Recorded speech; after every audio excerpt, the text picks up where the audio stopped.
Gehiago, gehiagorekin, gehiagotan. Hori da Euskaraldiaren bigarren edizioaren leloa.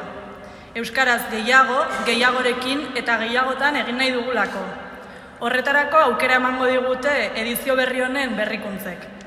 Esan bezala, iaz norbanakoen ariketa egin genuen.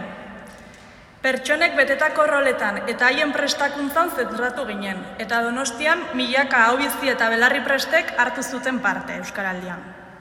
Bigarren edizioan urrats bat gehiago emango dugu.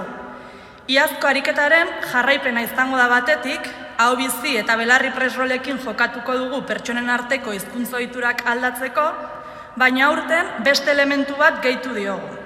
Taldeko harremanetan ere eragin nahi dugu. Taldeko harremanak oso egoera ezberdinetan gertatzen dira. Gu antolatutako guneetan zentratu gara.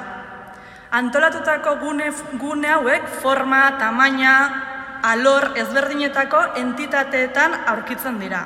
Eta entitate diogunean, elkarteez, erakunde publikoez, enpresez, klubez, herri mugimenduez, fundazioez, kirol elkarteez ari gara. Euskaraz lasai aritu ahal izango dugun antolatutako gune hoiei arigune deitu diegu. Ariguneak euskaraz lasai aritzeko gune edo espazio babestuak dira. Arigunea osatzen duten kide guztiek euskara ulertzeaz gain, euskaraz hitz egin nahi dutenekiko aldekotasuna adierazten dute. Horregatik, ariguneetan euskaraz jarduerak zilegitasuna eta babesa izango du, eta errazagoa izango da bertan euskaraz hitz egin ahal izatea.